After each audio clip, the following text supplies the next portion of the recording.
Es evidente que en la clase política, desde ambos sectores del tablero, se están moviendo con mucha urgencia, mucha más que para temas de crimen organizado o economía, para proteger sus espacios de poder con la elección a la vuelta de la esquina. Se les ve así y su plan ha quedado totalmente retratado con dos discusiones legislativas que se están empujando en el Congreso y que han sido polémicas esta semana. La reforma al sistema político, a la que se le ha atribuido el carácter de Mesías Salvador y prócer de la patria, a una reforma, y el proyecto de ley sobre el voto de los extranjeros residentes en Chile. Y digo que lo que se busca es proteger parcelas de poder porque es exactamente sobre lo que realmente versan las discusiones más allá de lo que los interesados intentan instalar. Son hechos, no palabras. Miren, sobre la segunda discusión que mencionamos, la del voto de extranjeros residentes, se está debatiendo un proyecto de ley de diputados socialistas que busca limitar la participación electoral de los extranjeros residentes en Chile. Se propone que solo voten en las elecciones municipales y de manera voluntaria, y que esto lo puedan hacer solo en la medida en que hayan cumplido 5 años de avecindados en Chile, contados del momento en que obtuvieron la residencia definitiva, no temporal. Adelanto que es algo con lo que estoy muy de acuerdo, incluso mucho más allá, ya explicaré por qué, pero el punto de fondo es que en la discusión sobre el voto extranjero, tanto la izquierda como la derecha sacan a relucir lo que verdaderamente les importa, que no son tanto los derechos y libertades civiles, la soberanía nacional, los derechos fundamentales, la participación política u otra cuestión. No. Lo que realmente los mueve son las elecciones de 2025, las presidenciales y parlamentarias de fin de año y cómo el voto extranjero puede incidir en ella. Y la cuestión en sencillo es así. La izquierda, por una parte, cree que se verá perjudicada por el voto venezolano como aparentemente ya lo habría sufrido en la elección de la alcaldía de Santiago. Y la derecha, por otra parte, busca aprovecharse de dicho voto. Por eso la izquierda propone restringir el voto extranjero y la derecha se opone. Esa es la verdad. Y lo que están protegiendo realmente cada uno no es una convicción profunda que atesoran en sus tiernos corazones. La izquierda, la soberanía nacional y la derecha, la ampliación del sufragio. No. Están protegiendo simplemente su posibilidad de poder del corto plazo. La izquierda ahora rechaza el voto extranjero porque no le conviene. Pero, en su texto constitucional, que defendieron a capa y espada en 2022, entregaban ciudadanía a extranjeros avecindados en Chile por 5 años. Les permitían votar sin ningún tipo de exclusiones ni reglas especiales como las que ahora quieren instalar.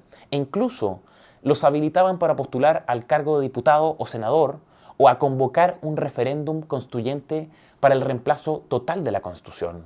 O sea, en esto último, su propuesta constitucional iba muchísimo más allá que nuestra regulación vigente, que solo permite que los nacionalizados, no los extranjeros avecindados, puedan postularse a cargos de elección popular, y recién 5 años después de haber obtenido la carta de nacionalización.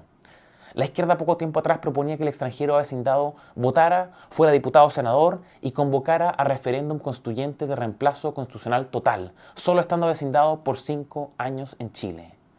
Nada más. Ahora resulta que les molesta, les incomoda el voto beneco, como dicen ellos, porque dificulta sus opciones de poder a fin de año. Y la derecha, por otra parte, que es la que se reclama más o menos veladamente, la depositaria de ese voto beneco a fin de año, sostiene que, dado que pagan impuestos, entonces deben poder votar. Menuda concepción de nuestra soberanía. Resulta que se compra, que efectivamente está a la venta, y al parecer a un precio muchísimo menor del que uno podría pensar, o del que esos mismos derechistas especulan cuando hablan de las organizaciones internacionales. Y la otra derecha, por otra parte, que es en realidad socialdemócrata, también repite lo mismo, lo que decíamos. Dado que pagan impuestos, entonces deben poder votar. Pero resulta que estos socialdemócratas son los que al mismo tiempo nos repiten que los impuestos no tienen contraprestación asociada exigible, que no podemos exigir nada por su pago. Pero resulta que los extranjeros sí. Y se les permite exigir, y ellos lo conceden, algo que no es trivial o barato, sino que nada más y nada menos que una de las formas más valiosas, sino la más valiosa forma, de participar en política, que es el voto. Soberanía a la venta e impuestos con contraprestación exigible. Parece que ni tan soberanistas ni tan socialdemócratas, sino amantes de la poltrona pública. Les encanta el sillón y en eso la reforma al sistema político que están proponiendo, esta otra discusión legislativa que mencionamos recién, es perfecta para sus intereses. La reforma en cuestión intenta instalar una barrera artificial de votación nacional mínima para acceder a escaños en el Congreso con el objetivo, dicen, de reducir el número de partidos y poder llegar a acuerdos, como si Chile Vamos y el gobierno de Boric no hubiesen llegado a acuerdos o votado conjuntamente en un sinfín de cosas en estos últimos 4 o 5 años. En esta columna nos hemos cansado de repetirlo. El gobierno de Piñera y la izquierda acordaron abrir un proceso constituyente como solución a la agitación social y destrucción de octubre de 2019. Parlamentarios de izquierda y derecha acordaron introducir escaños reservados, paridad de resultados y listas de independientes para la elección de convencionales constituyentes. El gobierno de Boric y las directivas de Chile Vamos acordaron reiniciar el proceso constituyente en 2022 luego de un rotundo fracaso. A ver, ¿cómo creen que sale entonces la ley antihombre? De votaciones conjuntas entre el gobierno y Chile Vamos. La ley de cumplimiento tributario, la ley de 40 horas, la ley Karin, la ley de presupuesto, incluso en materias muy sensibles o ideológicas como el presupuesto para el PAIC o el presupuesto para el Ministerio de Cultura, que aumenta en más de un 45% de un año a otro. A ver, ¿de dónde salen? De acuerdos de Chile Vamos y el gobierno, por las razones que sean, pero acuerdos entre ellos y al fin y al cabo. El problema entonces no es realmente que no haya acuerdos, porque los hay de hecho, el problema es lo malos que han sido. Y si de reducir el número de parlamentarios, o de partidos mejor dicho, y eliminar fragmentación se trata, nos plantean como única salida el umbral, la barrera artificial, que es el mecanismo que distorsiona fuertemente la voluntad popular expresada en las urnas, porque podría darse el caso, con ese mecanismo, que un candidato a diputado podría obtener el 100% de los votos de su distrito, pero quedar fuera de la repartición de escaños porque el partido al que pertenece le fue mal a nivel nacional. O a la inversa, un candidato podría tener pésimos resultados, pero ser electo por este sistema indirecto de traspaso de votos.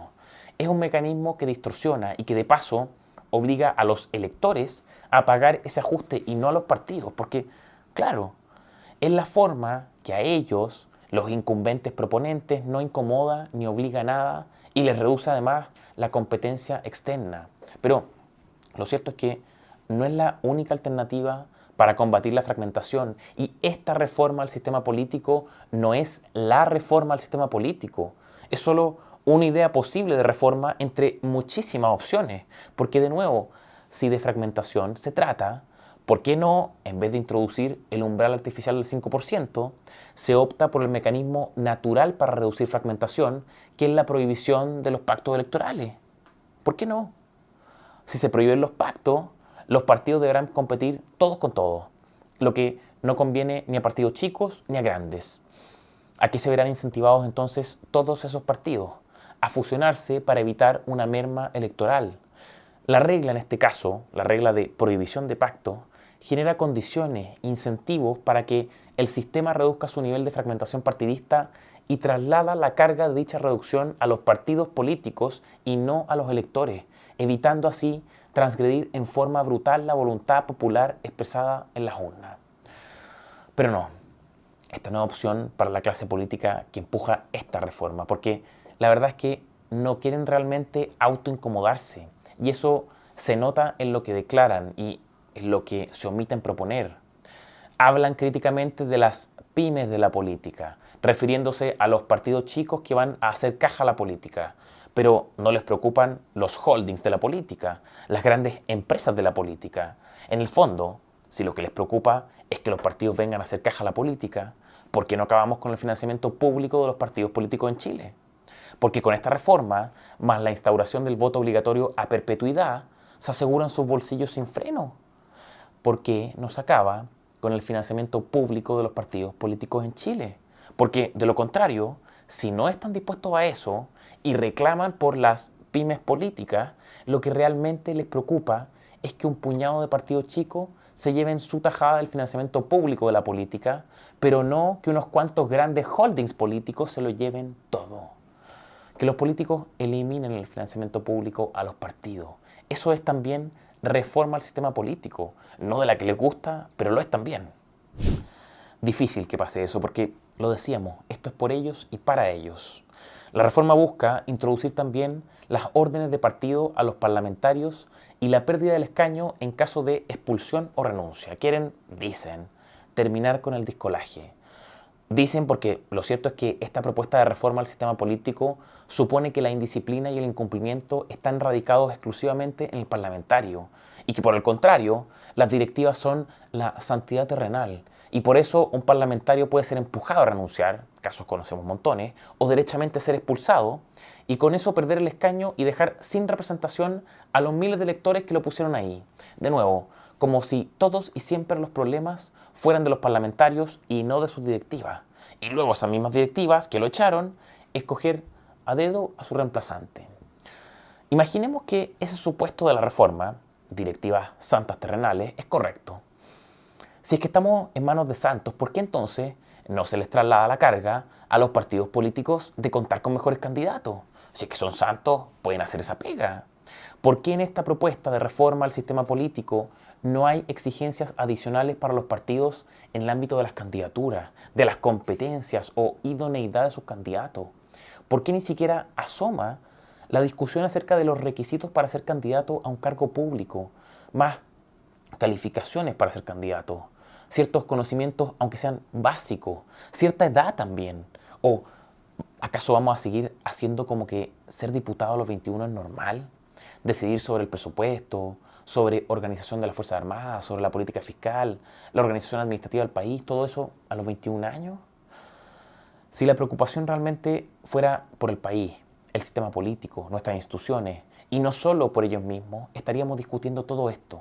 Nuevos requisitos de edad para ser diputado, senador y presidente, nuevos requisitos o niveles de educación para estar en política, cierta calificación para estar en política, primarias internas obligatorias para todos los cargos públicos a los cuales el partido quiere acceder, desde la presidencia hasta los concejales, pasando por supuesto por los diputados y senadores, en fin.